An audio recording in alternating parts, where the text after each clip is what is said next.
Bonjour à tous. Au niveau de la CARSAT, nous avons développé une démarche innovante qui vise à aller vers le public isolé et leur apporter des réponses locales, adaptées, personnalisées. Mais avant de vous présenter ceci avec Anne Marcia qui est à mes côtés, il était important pour moi de vous repréciser quelles sont les missions de la CARSAT. La CARSAT, c'est un organisme de protection sociale dont la mission première est de servir le droit à retraite. Et après, nous avons différentes offres de services que nous mobilisons pour permettre à chaque retraité d'avoir un vieillissement actif et en santé. Et donc, derrière ceci, nous avons différentes ambitions. La première, permettre à chaque retraité de rester autonome chez lui le plus longtemps possible, dans les meilleures conditions possibles. Ensuite, permettre à chaque retraité de participer à des actions collectives de prévention, d'agir sur ses déterminants de santé, interagir avec ses pairs. Et enfin, de prévenir l'isolement social.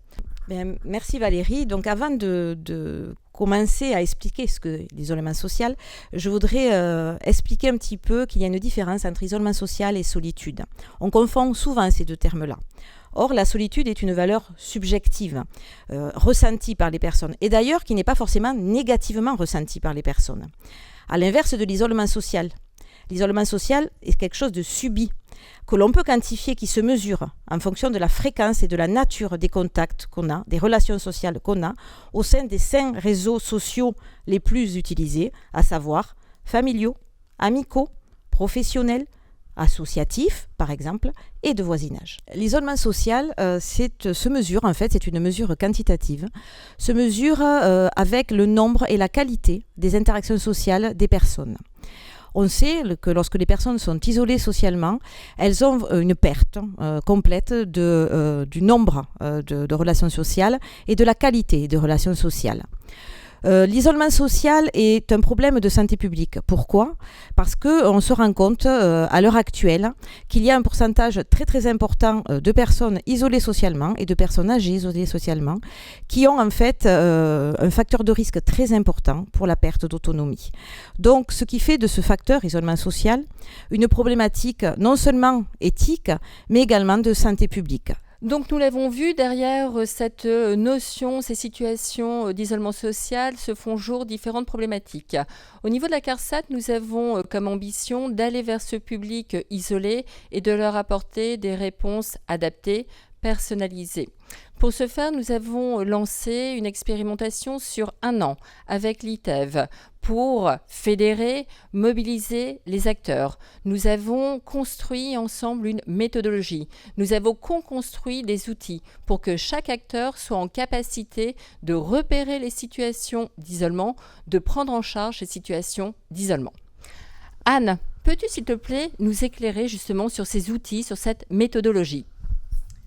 Merci Valérie. Tout d'abord, nous avons commencé par monter un questionnaire, 15 questions, simples à utiliser, rapides d'utilisation, compréhensibles pour tout un chacun, ce qui est très très important.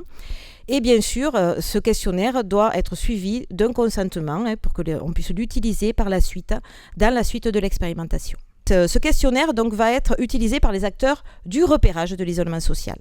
Et donc, il est important que ces acteurs du repérage de l'isolement social puissent transmettre de façon simple donc, ce résultat du questionnaire, parce que je vous rappelle que l'isolement social, c'est quelque chose qui peut être quantifié.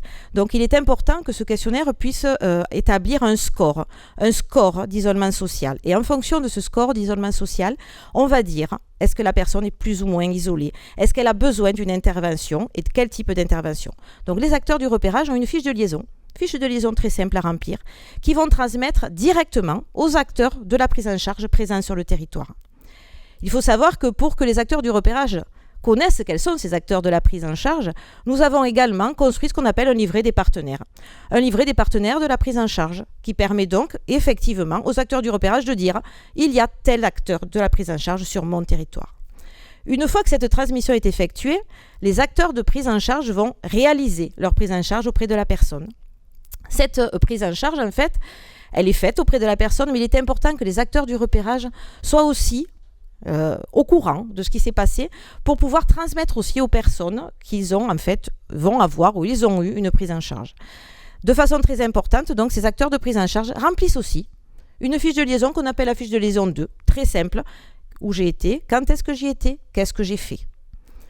Une fois que tout ça a été réalisé, nous avons bouclé la boucle. Donc, acteurs de repérage, repère à l'isolement social, transmet aux acteurs de prise en charge, présents sur le territoire, qui en retour indiquent aux acteurs du repérage ce qu'ils ont fait et pourquoi. Donc, nous l'avons vu derrière l'isolement, différentes problématiques se font jour. Merci Anne de nous avoir présenté cette méthodologie, ces outils. Au regard des retours expérimentaux, il est important pour nous, CARSAT, maintenant de passer à la phase de déploiement. Et c'est ce que nous allons faire. Nous allons continuer à travailler avec l'ensemble des acteurs, les acteurs locaux en charge d'identifier les situations, en capacité de prendre en charge les situations, mais nous allons également travailler avec les institutionnels, toujours dans cette logique de partager nos visions, de co-construire nos outils, et vraiment avec comme ambition de permettre à chaque retraité d'avoir un vieillissement actif et en santé.